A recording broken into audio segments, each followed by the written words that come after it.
नमस्कार मित्रों, मेरे स्पिरिचुअल कनेक्ट में आप सभी लोगों का हार्दिक अभिनंदन है। मित्रों, आज मैं भक्तमाल की कथा में श्री सेन जी के बारे में बताने वाली हूँ।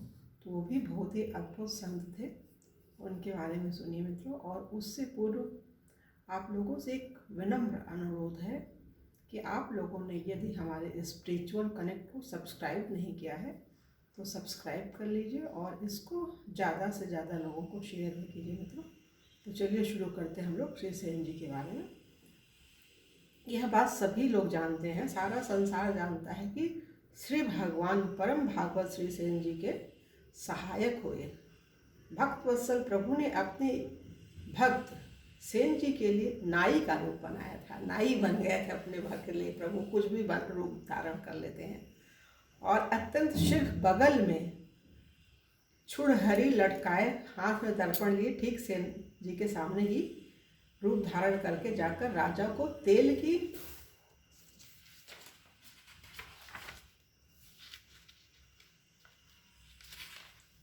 मालिश की। जब राजा ने यह रहस्य जाना तो वह उल्टे श्री सेन जी का ही शिष्य बन गए। जैसे नवीन ब्याही हुई गाय हमेशा अपने बछड़े के हित के लिए सामने ही रहती, उसी प्रकार भगवान श्री श्याम सुंदर जी श्री सेन जी के हित के लिए सदा उनके सम्मुख ही बने रहते थे। श्री सेन जी से संबंधित कुछ विवरण और हैं मित्रों, थोड़ा सुनिए इसको ध्यान से। 500-600 साल पहले की बात है। बघेलखंड का बांधवगढ़ नगर अत्यंत समृद्ध था। महाराज वीर सिंह वहाँ के राजा थे। इसी नगर में एक परम संतोषी, उदार, विनयशील व्यक्ति रहते थे। उनका नाम था सेन। राज परिवार से उनका रोज का संपर्क था। भगवान की कृपा से दिन भर की मेहनत मजदूरी से जो कुछ भी मिल जाता था उसी से परिवार का भरण पोषण और संत सेवा करके वे निश्चिंत हो जाते थे। वे नित्य प्रातः काल स्नान, ध्यान और भगवान के स्मरण, पूजन और भजन के बाद ही राज सेवा के लिए घर से निकल पड़ते थे और दोपहर को लौट आते थे। जाति के नाई थे। राजा का बाल बनाना, तेल लगाकर स्नान कराना आदि ही उनका दैनिक काम था। एक दिन वे घर से निकले ही थे कि उन्होंने देखा एक भक्त मंडली मधुर मधुर ध्वनि से भगवान के नाम का संकीर्तन करती उन्हीं के घर की ओर चली आ रही है। सेन ने प्रेम पूर्वक संतों को घर लाकर उनकी यथाशक्ति सेवा पूजा की और सत्संग किया। उधर महाराज वीर सिंह को प्रतीक्षा करते करते अधिक समय बीत गया। इतने में सेन नाई के रूप में स्वयं लीला विहारी राजमहल में पहुंच गए।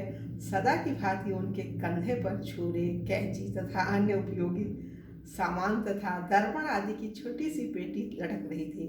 उन्होंने राजा के सिर में तेल लगाया, शरीर में मालिश की, दर्पण दिखाया। उनके कोमल कर स्पर्श से राजा को आज जितना सुख मिला उतना और पहले कभी अनुभव में नहीं आया था।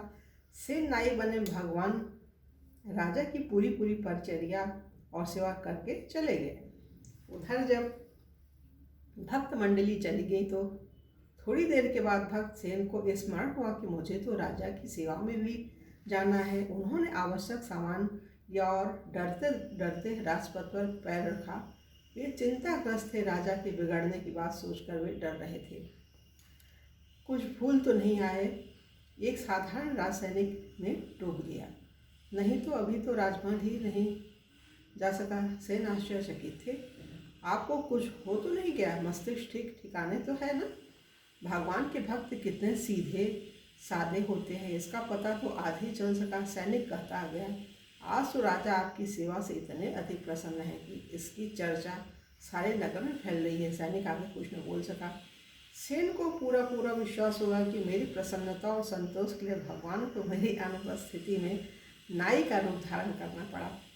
वे अपने आप को धिक्कारने लगे कि एक तुच्छ सी सेवा पूर्ति के लिए शोभा निकेतन श्री राघवेंद्र को बहु रुपया बनना पड़ा, प्रभु को इतना कष्ट उठाना पड़ा। उन्होंने भगवान के चरण कमल का ध्यान किया, मन ही मन प्रभु से क्षमा मांगी। उनके राजमहल में पहुँचते ही राजा वीर सिंह बड़े प्रेम और विनय तथा स्वागत सत्कार से मिले।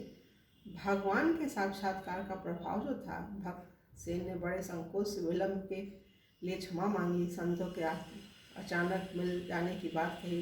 दोनों ने एक दूसरे का जी भर आलिंगन किया। राजा ने सेन के चरण